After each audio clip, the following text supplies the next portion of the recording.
Husted. Thank you very much.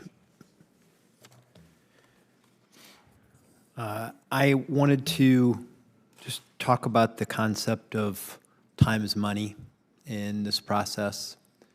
I come from Ohio and have, only been in the Senate for 10 weeks, and I've viewed the federal government from afar, and things seem to take so much longer. I will give you an example. This is not directly related to the Department of Transportation, but broadband. Passed a bill in Congress 2021 about rural broadband. Still, nothing has been built. We passed a law in the state of Ohio to do rural broadband with state money. We built it in 2 years. All by basically saying, this is what we want. You bid on it, you deliver it, you do it in a time frame. And in preparation for this conversation this morning, I was looking, how long does it take to get a new exit on a highway? Well, 5 to 15 years, but if you look at it, it's usually towards 15 years. How long does it take to build a new bridge? 7 to 20 years typically is more closer to 20 than it is 7. What is it that you're doing to institutionalize, to look at how we can deliver this faster, and how can we help you? So first off, Senator, thank you for the question, and welcome to the Senate. Congratulations. Thank you. Congratulations. There you go. So far, with these delightful colleagues, it's been wonderful. Listen, you make an incredibly important point. And I think Senator Whitehouse made the point that in China, other places in the world, they build their infrastructure so much faster. And we have decades of laws and rules and regulations that make it really complicated to build. And so what we've done right now at the department is there's requirements that are put on funding that is sent in the bill that we have to actually do.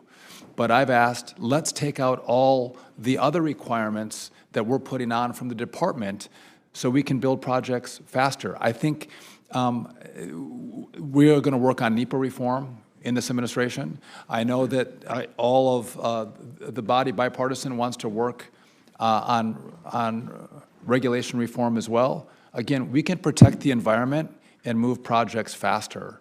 We're not doing it smartly. And so I think it's going to be a whole of government. We all, I think, are recognizing what sounded like a good idea at the beginning has now becoming a weight around our neck as we try to build infrastructure. And so I would look forward to working with you on what we're going to do at the department, what you all can do in the Senate. And if we do that, again, instead of taking 10, 20 years, we could take 3 to 5 years to build out these projects. So I'm going to ask you about being intentional about it. Is there anybody's job inside the department to figure out how we're going to go faster? So what's important for the department is to streamline the process for the states, right? To take off as much of the weight as possible so they can build faster and spend more time turning dirt and less time doing paperwork. And so we are at the department doing that part. But there's some requirements that the Congress has put on us that we include in these agreements that states have to comply with.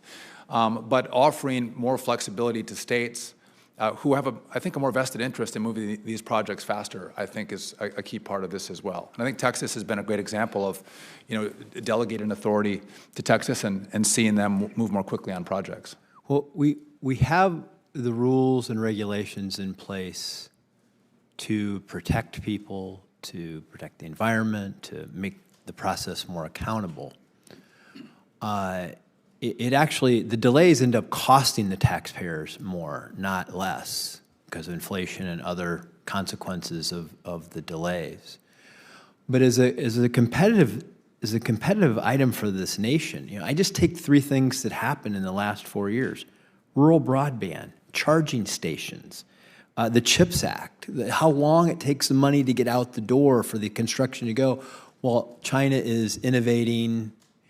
Nuclear power plant. You go through the list of how long it is taking us as a nation to literally get government money out the door to build the things we say we need to compete and defend ourselves for our economic and national security. It takes longer and longer. And I would argue that these rules and regulations are at the expense of Americans' their health, for example, if we know that there is a traffic issue that's a safety issue and we take years to get it accomplished, people are dying, people's lives. It's not good for the environment if you have to. All of these things add up. I just share that and urge you to help us. I look forward to working with you. Time is money. We saw with the inflation over the last 4 years that these projects have become so much more expensive because they didn't move more quickly. And I would just, if I could take one moment and just, Yes, go ahead. the cost of a whole project, upwards of 40% of the cost is complying with the rules and regulations. We're not turning dirt, we're not building bridges, we're actually giving this to consultants, money to consultants, as we try to go through the regulatory process. And I think if the American people knew that, they'd be outraged. They want their bridge. Put the money in. By the way, if we streamline that process, it's not 40%, it's maybe 15%. That means we build more bridges, we build more roads, you get more projects, and Americans are happier, which is what we want. Happy America. Yeah, Less regulation.